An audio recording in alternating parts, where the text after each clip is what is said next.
నమస్తే, welcome to 4 Sides TV. Bulletin కు స్వాగతం. ముందుగా హెడ్లైన్స్. ప్రధాని ఆస్తుల మొత్తం 3 కోట్లే. సొంతిల్లు, కారు లేవని ప్రకటించిన మోడీ.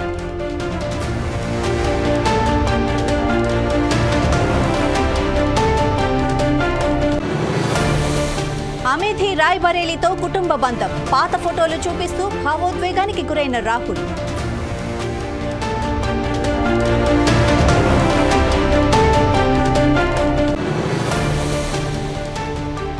ఈసారి ముందే రానున్న నైరుతి రుతుపవనాలు అండమాన్ నుంచి తెలుగు రాష్ట్రాలకు.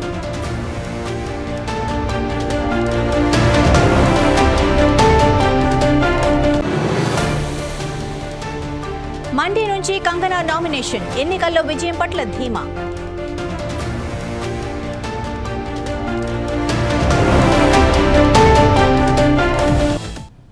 తనకు మొత్తం 3.2 కోట్ల విలువ చేసే ఆస్తులు ఉన్నాయని ప్రధాని మోడీ ప్రకటించారు. నామినేషన్ దాఖలు చేసిన ఆయన పోల్ అఫిడవిట్లో తన ఆస్తులు, అప్పులు, చేతిలో ఉన్న డబ్బు వివరాలను వెల్లడించారు. ఆ అఫిడవిట్ ప్రకారం మోడీకి కారు లేదు, సొంత ఇల్లు లేదు, భూములు గానీ, షేర్లు గానీ లేవు. మ్యూచువల్ ఫండ్స్లో ఎలాంటి పెట్టుబడులు లేవు. ఎస్బీఐలో ఫిక్స్డ్ డిపాజిట్ల రూపంలో మాత్రం 2.86 కోట్లున్నాయి. 2.68 లక్షల విలువ చేసే 4 బంగారు ఉంగరాలు, 9.12 లక్షల విలువైన జాతీయ పొదుపు పత్రాలు ఆయన పెట్టుబడులు. ఇక ఆయన చేతిలో ఉన్న నగదు 52,920 రూపాయలు. వారణాసి, గాంధీనగర్లోని 2 బ్యాంకు ఖాతాల్లో 80,304 రూపాయలు ఉన్నాయి. ప్రభుత్వం నుంచి తీసుకుంటున్న జీతాన్ని, బ్యాంకుల్లో ఫిక్స్డ్ డిపాజిట్లపై వస్తున్న వడ్డీని తన ఆదాయ వనరులుగా చూపారు.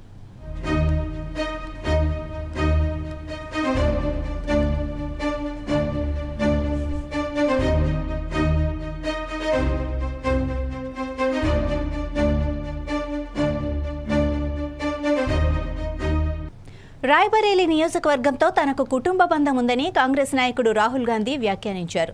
ఈ నియోజకవర్గానికి 2 దశాబ్దాల పాటు ఆయన తల్లి సోనియా గాంధీ ప్రాతినిధ్యం వహించగా ప్రస్తుత ఎన్నికల్లో రాహుల్ పోటీ చేస్తున్నారు. తన తల్లితో కలిసి పాత ఫోటోలు చూస్తూ రాహుల్ భావోద్వేగానికి లోనయ్యారు. తన అనుభవాలను హిందీలో వివరిస్తూ ట్వీట్ చేశారు. 6 నిమిషాల నిడివిగల వీడియోను కూడా జత చేశారు. రాయ్బరేలీ, అమేథీ మాకు కేవలం నియోజకవర్గాలు మాత్రమే కాదు, మా కర్మభూమి. వీటి ప్రతి మూలాలలోనూ మా తరాల అనుభవాలు దాగి ఉన్నాయి. అమ్మతో కలిసి పాత ఫోటోలను చూస్తుంటే నాన్న, నానమ్మ గుర్తుకు వచ్చారు. సేవ చేయాలన్న సంప్రదాయాన్ని వారు ప్రారంభించారు. అమ్మ, నేను వాటిని కొనసాగిస్తున్నామన్నారు. అమేథీ, రాయ్బరేలీ ప్రజలు ఎప్పుడు పిలిచినా మేమక్కడ వాలుతాం అని రాహుల్ చెప్పారు.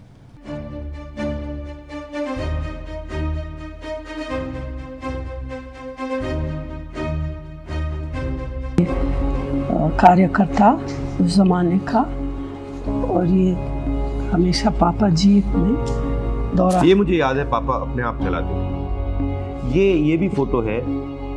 उस पूरा का पूरा ऊसर जमीन था। जब बारिश आती थी गांव के गांव ब्लॉक हो जाते थे। पापा ने वहाँ पे एक प्रोग्राम किया था, इंडस्ट्रियल एस्टेट। और ये देखिए, एक तो डिफरेंस अभी काफी क्लियर है कि ये उस समय प्रधानमंत्री थे, मगर इनके सिक्योरिटी वाले यहाँ बिल्कुल नहीं। जब मैं 82 में गया था तो ये हालत।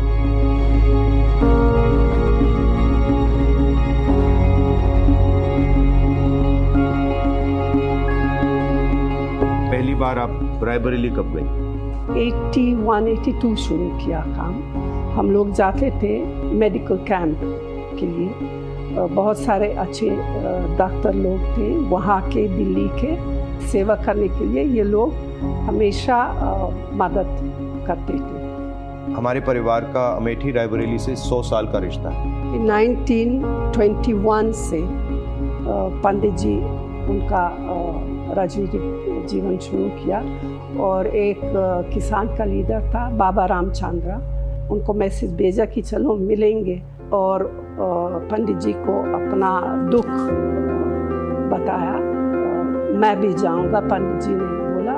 तो फिर वो प्रतापगढ़ पहले, क्योंकि सबसे ज़्यादा वो किसान का जो था प्रतापगढ़, और फिर रायबरेली भी, और 1-2 और नज़दीक के जगह। रायबरेली वैसे राहुल के दादा फिरोज गांधी वहाँ के एमपी थे 53 से। परदादा ने अपना काम, अपनी पॉलिटिक्स रायबरेली में आंदोलन से शुरू की थी अंग्रेज़ों के खिलाफ। जो उनका काम शुरू हुआ वो रायबरेली में हुआ। उनके देहांत के बाद तो फिर दादी ने लोकसभा लड़ाई वहाँ से, रायबरेली से। जब मैं अमेठी का एमपी था, रायबरेली के लोग आए थे, आपको याद होगा, आईटीआई के लोग आए थे। आईटीआई को वाजपेयी जी की सरकार बंद कर रही थी। कहा कि देखिए हमारी नौकरी का सवाल है, हमारे भविष्य का सवाल है। तो मैंने काफ़ी मतलब उसमें हम लोग बहुत कोशिश की और उसको बचाया, क्योंकि हम चाहते थे कि वो जो टेक्नोलॉजिकल स्पिरिट है और जो टेलीकॉम्स का जो कनेक्शन था वो रायबरेली से ना टूटे। गांव में जाती थी लोगों से मिलने, पता करना, अगर कुछ किसी का देहांत, किसी की शादी, या तो फिर एक बार बाढ़ था, एक और बार सूखा था, तो हमेशा ही मैं वहाँ एकदम जाती। ఈసారి తెలుగు రాష్ట్రాలను ముందుగా పలకరిస్తామంటున్నాయి నైరుతి రుతుపవనాలు. విపరీతమైన ఎండలు ఉక్కపోతతో అల్లాడిన ప్రజలకు వాతావరణ శాఖ చల్లని కబురు అందించింది. ఈ నెల 19వ తేదీన అండమాన్ నికోబార్ దీవులను నైరుతి రుతుపవనాలు తాకుతాయి. ఆ తర్వాత కేరళను పలకరించి తెలుగు రాష్ట్రాలకు చల్లని మబ్బులు దూసుకొస్తాయి. గత ఏడాది సాధారణం కంటే తక్కువ వర్షపాతం నమోదైన నేపథ్యంలో ఈసారి రుతుపవనాలు ఎలా ఉండబోతున్నాయి? వర్షాలు సమృద్ధిగా పడతాయా, సాధారణంగా ఉంటాయా? ఇప్పుడు ఇదే ఉత్కంఠ రేపుతోంది. అయితే ఈసారి వర్షపాతం బాగా నమోదవుతుందని చెబుతోంది వాతావరణ శాఖ. ఎల్నినో ప్రభావం తగ్గి లానినో ప్రభావం రాబోతుండటం దీనికి దోహదం చేస్తుందంటున్నారు అధికారులు. ప్రస్తుత పరిస్థితులను బట్టి ఏడాది వర్షాలు విస్తారంగా కురుస్తాయని ఇప్పటికే ఐఎండీ అంచనా వేసింది.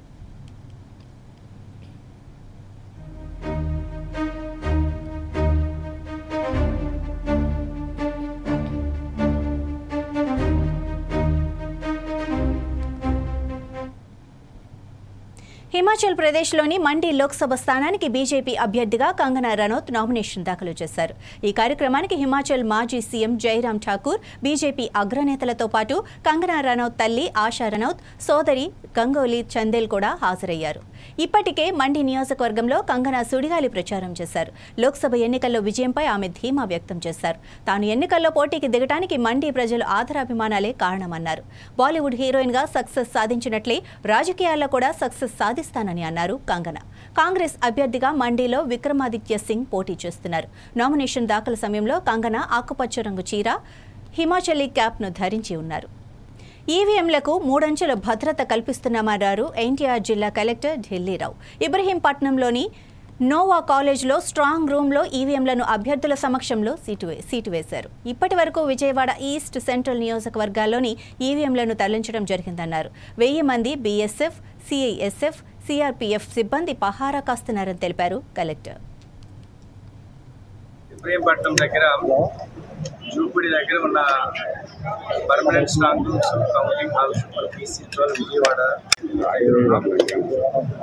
నోవా క్యాంపస్ అండ్ ఇబ్రా క్యాంపస్, ఈ 2 క్యాంపస్లు కలిపి 7 సెగ్మెంట్స్ 7 కాన్స్టిట్యూన్సీకి సంబంధించి మొత్తం 27 స్ట్రాంగ్ రూమ్స్ అండ్ 4 బిల్డింగ్స్, 2 క్యాంపస్ల కింద అంతా కూడా పేరుకి 3 క్యాంపస్లు, కానీ అంతా కూడా ఒకే 1 కిలోమీటర్ రేడియస్లో 4 నియోజకవర్గాలకు సంబంధించిన ఈవీఎంస్, వీవీప్యాట్స్ సీలింగ్ ప్రక్రియ పూర్తయింది. విజయవాడకి సంబంధించిన centre, Vijayawada west, Vijayawada east, 4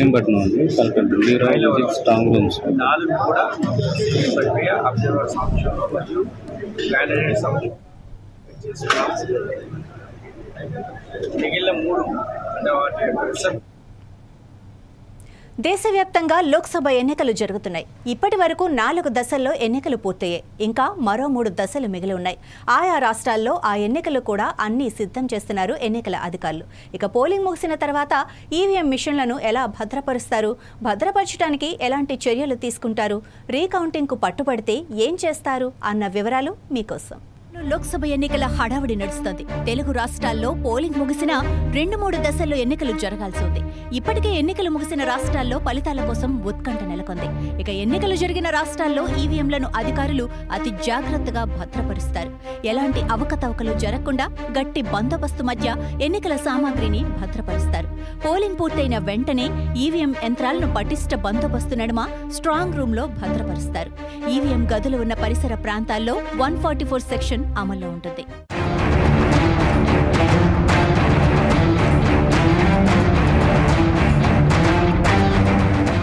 EVM ఉన్న గదుల దగ్గర ఎన్నికల అధికారులు 3 అంచెల భద్రత ఉంటుంది. పోలింగ్లో ఉపయోగించిన ఈవీఎం, వీవీప్యాట్ మిషన్లు, పోస్టల్ బ్యాలెట్ పేపర్లతో పాటు పలు విలువైన పత్రాలను 5 ఏళ్ల వరకు భద్రంగా ఉంచుతారు. దానికి సంబంధించిన కట్టుదిట్టమైన చర్యలను అధికారులు తీసుకుంటారు. వాటిని సేఫ్గా ఉంచేందుకు ఎక్కడా వెనుకాడరు. ఎంత ఖర్చైనా సరే వాటిని భద్రపరుస్తారు. వీటన్నింటినీ వివిధ రాజకీయ పార్టీల ప్రతినిధుల సమక్షంలో రిటర్నింగ్ అధికారులు స్ట్రాంగ్ రూమ్లలో భద్రపరిచి సీల్ చేస్తారు. ఎన్నికల ఫలితాలు వచ్చినప్పటి నుంచి 45 రోజుల పాటు జిల్లా ఎన్నికల అధికారి ఆధ్వర్యంలో భద్రత కల్పిస్తారు.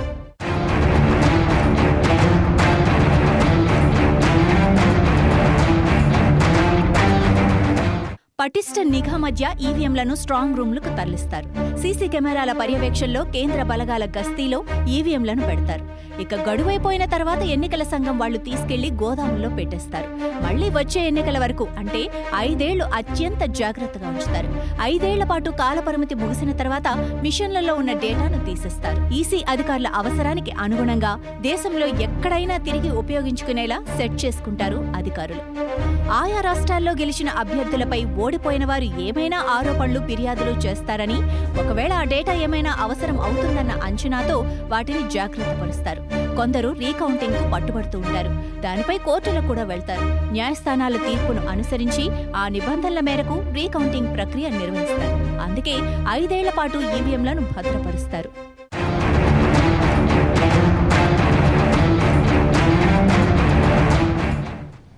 ఎన్నికల పోలింగ్కు సంబంధించిన పత్రాలను పక్కాగా పరిశీలించమని ఖమ్మం జిల్లా కలెక్టర్ విపి గౌతమ్ తెలిపారు. పొన్నేకల్లోని శ్రీ చైతన్య ఇంజనీరింగ్ కళాశాలలో ఏర్పాటు చేసిన కౌంటింగ్ కేంద్రం స్ట్రాంగ్ రూమ్లలో యంత్రాల తరలింపు ప్రక్రియ జరిగింది. ఖమ్మం పార్లమెంటు పరిధిలో ప్రశాంతంగా పోలింగ్ ముగిసిందన్నారు. ప్రజలు స్వేచ్ఛగా తమ ఓటు హక్కును వినియోగించుకున్నారని తెలిపారు కలెక్టర్. ప్రతి పోలింగ్ కేంద్రంలో పటిష్ట బందోబస్తు నడుమ ఈవీఎం యంత్రాలను తరలించామన్నారు. ఖమ్మం పార్లమెంటు పరిధిలో ఉన్న 7 అసెంబ్లీ సెగ్మెంట్ల వారీగా సమస్యాత్మక పోలింగ్ కేంద్రాలు, గతం కంటే అధిక పోలింగ్ జరిగిన పోలింగ్ కేంద్రాల పత్రాలను పరిశీలించారు. 7 అసెంబ్లీ సెగ్మెంట్లలో జరిగిన పోలింగ్ సరళి వివరాలను రిటర్నింగ్ అధికారి వివరించారు.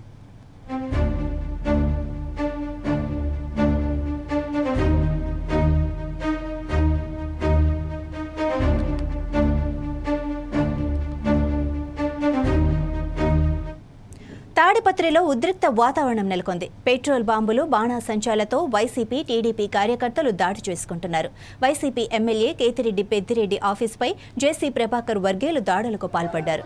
జేసీ వర్గేలపై కేతిరెడ్డి వర్గం రాళ్లతో దాడి చేయగా వారు లోనికి వెళ్లలేకపోయారు. ఈ ఘర్షణల నేపథ్యంలో స్థానికులు తీవ్ర భయాందోళనకు గురవుతున్నారు.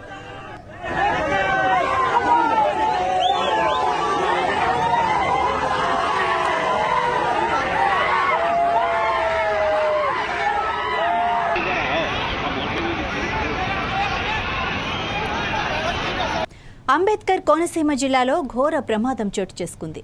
ఊడుముడిలో రోడ్డు పక్కన ఉన్న కూలీలను ఢీకొంది ఆర్టీసీ బస్. దీంతో 5గురు అక్కడికక్కడే మృతి చెందారు.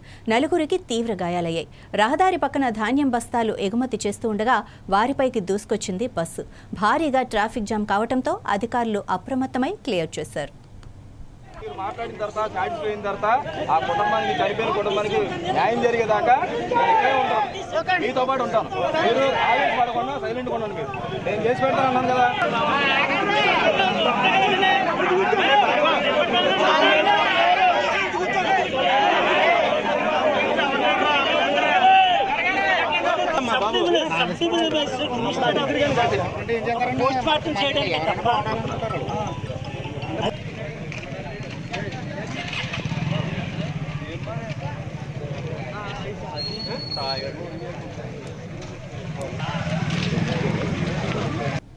మన దేశ పర్యాటకాన్ని అభివృద్ధి చేసే దిశగా ప్రధాని మోడీ లక్షద్వీప్లో పర్యటించిన విషయం తెలిసిందే. ఈ వీడియో ఫోటోలు సోషల్ మీడియాలో హల్చల్ చేశాయి. ప్రధాని రాకతో ఈ ద్వీపాలకు వచ్చిన ఆదరణ అంతా ఇంత కాదు. దీన్ని ఓర్చుకోలేని మాల్దీవులు తమ దేశ పర్యాటక రంగానికి లక్షద్వీప్ పోటీగా మారుతోందని గ్రహించి మోడీపై వ్యంగ్యాస్త్రాలు సంధించారు. ఈ మాటలపై మిత్రదేశంతో కాస్త వైరం మొదలైంది. దీంతో భారత్ దళాలు మాల్దీవులను విడిచాయి. మన దేశ పర్యాటకులు మాల్దీవులను బహిష్కరించారు. ఇంతటి తీవ్ర పరిణామాలు జరిగినప్పటికీ భారత్ మళ్లీ ఆ దేశానికి సాయం చేస్తోంది. ఆ విశేషాలేమిటో ఇప్పుడు చూద్దాం. మాల్దీవులకు మళ్లీ భారత్ సాయం చేసింది. 417.45 కోట్ల రుణాన్ని తీర్చేందుకు మరో ఏడాది పొడిగింపు ఇచ్చింది. వడ్డీ లేకుండా ఈ మొత్తాన్ని ఆ దేశం వినియోగించుకోవచ్చు. ఈ మేరకు మాల్దీవులు చేసిన విజ్ఞప్తికి భారత్ సానుకూలంగా స్పందించింది. వాస్తవానికి ఈ ద్వీపదేశంతో భారత్ సంబంధాలు ఇటీవల కాలంలో క్షీణించాయి. చైనా అనుకూలంగా వ్యవహరించి ముయిజ్జు మాల్దీవుల అధ్యక్షుడిగా అధికారం చేపట్టిన నాటి నుంచి ఇరు దేశాల సంబంధాలు దెబ్బతిన్నాయి. ముయిజ్జు ఒత్తిడి చేయడంతో ఆ దేశంలోని సైనిక బృందాన్ని భారత్ ఉపసంహరించుకోవాల్సి వచ్చింది. అయినా ఆ దేశానికి మోడీ ప్రభుత్వం అండగా నిలుస్తూనే ఉంది. గతంలో కరోనా, ఇతర సంక్షోభ సమయాల్లోనూ ఉదారంగా సాయం చేసింది. భారత్ అందించిన ఆర్థిక సాయంపై మాల్దీవుల విదేశాంగ మంత్రి మూసా జమీర్ స్పందించారు. భారత విదేశీ వ్యవహారాల శాఖ మంత్రి ఎస్ జైశంకర్ కు కృతజ్ఞతలు తెలిపారు. ముయిజ్జు భారత్తో దూరం జరుగుతున్నట్లు కనిపిస్తున్నప్పటికీ చారిత్రక పరంగా చూస్తే భారత్ చాలా కాలంగా మాల్దీవులకు సాయం చేస్తోంది. మాల్దీవుల ఆర్థిక వ్యవహారంలో కీలకమైన పర్యాటకానికి భారత్ దిక్కు. పర్యాటకుల్లో భారతీయులే ఎక్కువ. అంతేకాకుండా ఔషధాలు, ఆహారం, నిర్మాణ రంగంలోని వినియోగించే వస్తువుల కోసం మాల్దీవులు భారత్పై ఆధారపడి ఉంది. కరోనా సమయంలో మాల్దీవులకు వచ్చిన వ్యాక్సిన్లలోనూ అత్యధిక శాతం భారత్ నుంచే వచ్చాయి. ఈ ఏడాది మొదట్లో భారత ప్రధానమంత్రి నరేంద్ర మోడీ లక్షద్వీప్ పర్యటన ఫోటోలపై ముయిజ్జు మంత్రులు అభ్యంతరకర వ్యాఖ్యలు చేసినప్పుడు భారత్లో ఆగ్రహం వ్యక్తమైంది. కొన్ని టూరిజం కంపెనీలు కూడా మాల్దీవులను బహిష్కరించాలంటూ మాట్లాడాయి. ఈ వివాదం తర్వాత ఇటీవలి 2 నెలల్లో దాదాపు 4 లక్షల మంది పర్యాటకులు మాల్దీవులను సందర్శించారు. వారిలో 13% మంది చైనా పర్యాటకులు. వివాదాలకు ముందు పర్యాటక పరంగా భారత్ నెంబర్ 1 స్థానంలో ఉండగా ఇప్పుడు 5వ స్థానానికి చేరింది. ఈ వైఖరి కారణంగా మొహమ్మద్ ముయిజ్జు ప్రభుత్వం తన దేశంలోనూ విమర్శలు ఎదుర్కొంటోంది. పులివర్తి నానిపై వైసీపీ రౌడీ మూకల దాడి ఘటనపై ఈసీకి లేఖ రాశారు టీడీపీ పొలిట్ బ్యూరో సభ్యులు వర్ల రామయ్య. మాచర్ల, చంద్రగిరి, నర్సారావుపేట, తాడిపర్తి నియోజకవర్గాలలో వైసీపీ గూండాలు, టీడీపీ కార్యకర్తలు, నాయకులపై దాడులకు పాల్పడ్డారని ఆయన పేర్కొన్నారు. నాని తిరుపతిలోని మహిళా విశ్వవిద్యాలయం నుంచి బయటకు వస్తుండగా వైసీపీ గూండాలు రాడ్లు, సుత్తలతో దాడి చేశారు. దీంతో నానితో పాటు అతని స్టాఫ్ తీవ్ర గాయాల పాలయ్యారు. పట్టపగలే హతమార్చడానికి వైసీపీ మూకలు కుట్ర చేశాయని రామయ్య మండిపడ్డారు. దాడులకు పాల్పడే వారిపై చట్టపరమైన చర్యలు తీసుకోవాలని కోరుతున్నారు వర్ల రామయ్య.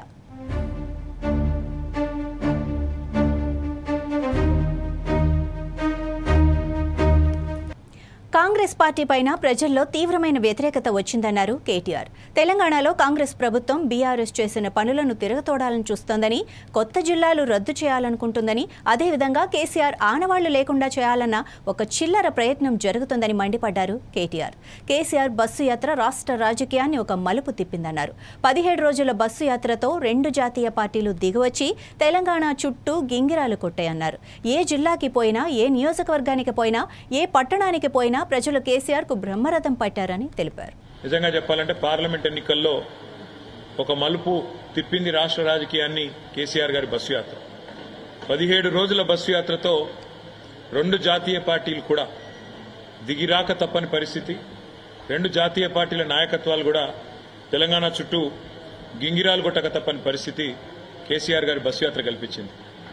ఏ జిల్లాకి పోయినా, ఏ నియోజకవర్గానికి పోయినా, ఏ పట్టణానికి పోయినా బ్రహ్మరథం పట్టినారు ప్రజలు. ముఖ్యంగా రాష్ట్రంలోని ప్రతి పాయింట్లో ఎక్కడెక్కడైతే కేసీఆర్ గారు కాలు పెట్టారో దాదాపు 30 చోట్ల, ప్రతి చోట కూడా మరి ఈ బస్సు యాత్రని, రోడ్ షోలను కూడా విజయవంతం చేసిన మా పార్టీ నాయకత్వానికి కూడా హృదయపూర్వకంగా ధన్యవాదాలు. ఆదిలాబాద్ నుంచి అలంపూర్ దాకా ఇవాళ గులాబీ సైన్యంలో గుండెల నిండా కూడా ఆత్మవిశ్వాసం కనబడతా ఉంది. తప్పకుండా 2 జాతీయ పార్టీలకు కూడా ముచ్చెమటలు పట్టించినాం. మొత్తం క్యాడర్ నుంచి లీడర్ల దాకా అందరిలో కూడా స్పష్టమైన ఒక విశ్వాసం, స్పష్టమైన ఒక నమ్మకం. పార్టీ 10 కాలాల పాటు చల్లగా ఉంటుందనే ఒక ధైర్యం, ప్రజల నుంచి వచ్చిన ఆదరణ చూసిన తర్వాత ఒక పూర్తి స్థాయి స్థైర్యం ఏదైతే పెరిగిందో, ముఖ్యంగా కేసీఆర్ గారి పోరుబాటకు జనం నుంచి వచ్చిన స్పందన చూసిన తర్వాత బ్రహ్మాండంగా మరి కార్యకర్తల్లో గొప్ప ఉత్సాహం, కొత్త జోష్ కూడా వచ్చింది. ఇక్కడ కాంగ్రెస్ ప్రభుత్వం మేము చేసిన పనులన్నింటినీ కూడా తిరగదోడి కొత్త జిల్లాలు రద్దు చేయాలని, అదేవిధంగా కేసీఆర్ ఆనవాళ్లు లేకుండా చేయాలని ఒక చిల్లర ప్రయత్నం ఏదైతే చేస్తున్నదో ఇది కూడా రాష్ట్ర ప్రజల్లో ఒక విముఖతను, ఒక రకమైన మరి ప్రభుత్వం పట్ల వ్యతిరేకతను పెంచిందని చెప్పి కూడా మేము అనుకుంటా ఉన్నాం.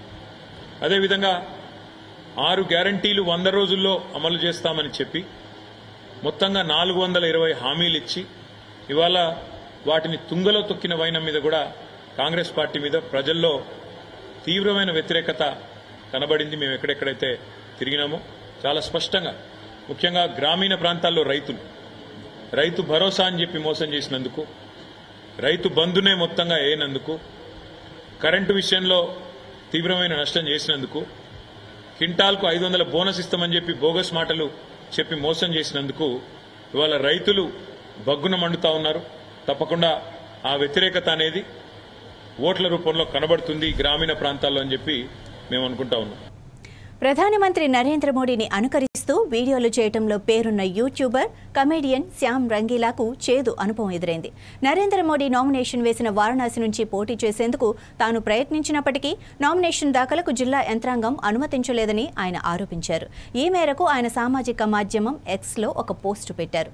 మే 10వ తేదీ వారణాసిలో నామినేషన్ వేసేందుకు తాను చేసిన ప్రయత్నాలు విఫలమయ్యాయని, మంగళవారం కూడా తనను జిల్లా మెజిస్ట్రేట్ కార్యాలయంలోకి అనుమతించలేదని ఆయన తన పోస్టులో ఆవేదన వ్యక్తం చేశారు.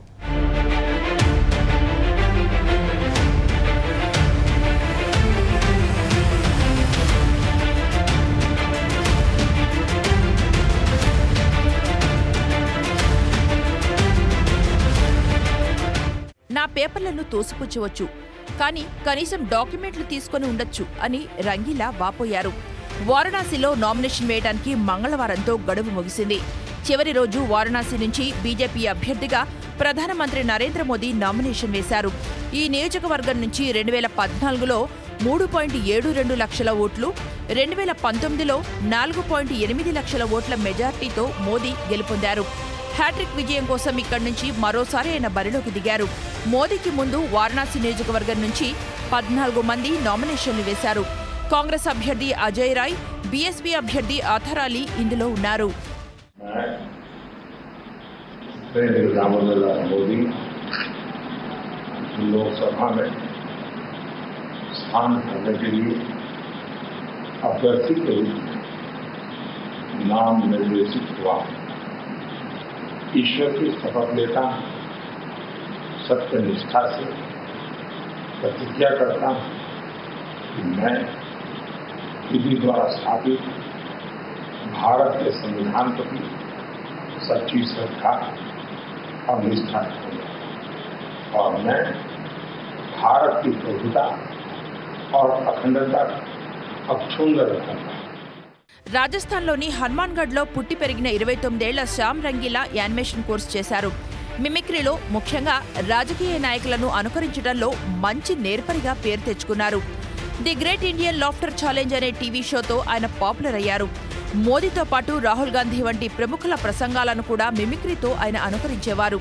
కొద్ది కాలంగా మోదీ ఆయన విధానాలపై విమర్శకుడిగా రంగీలా మారినట్టు ఆయన చేసిన పలు వీడియోలు చెప్తున్నాయి.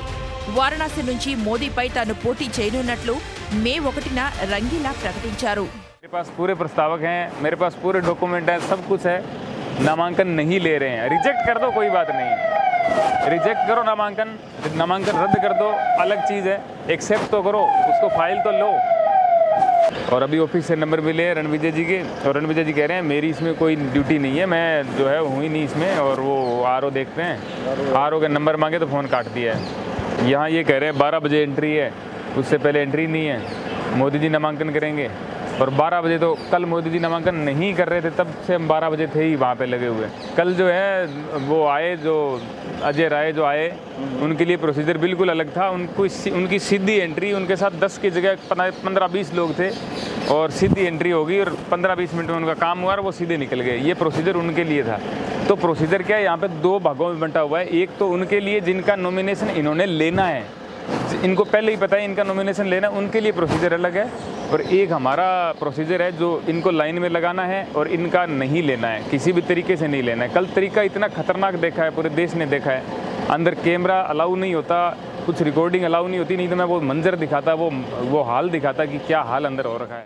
వారణాసి నుంచి తనను నామినేషన్ వేయడానికి అనుమతించలేదంటూ శ్యామ్ రంగీలా చేసిన పోస్టుపై కాంగ్రెస్ పార్టీ వెంటనే స్పందించింది. ప్రధాని మోదీతో సహా ప్రతి ఒక్కరికి నామినేషన్ వేసే హక్కు ఉందని, అయితే ఈ నియోజకవర్గం నుంచి ఇతర వ్యక్తులను పోటీ చేయడానికి అనుమతించడం లేదని ఆ పార్టీ ఆరోపించింది. రంగీలా అనే యూట్యూబర్ వారణాసి నుంచి నామినేషన్ వేయాలనుకుంటే జిల్లా యంత్రాంగం నుంచి నామినేషన్ పత్రాలు పొందలేకపోయాడని, ప్రజలను చూసి మోదీ ఎందుకు భయపడుతున్నారని ఆ పార్టీ నేత సురేంద్ర రాజ్పుత్ ప్రశ్నించారు. ఎవరైతే పోటీ చేయాలనుకుంటున్నారో వారిని పోటీ చేయనేయండని వ్యాఖ్యానించారు.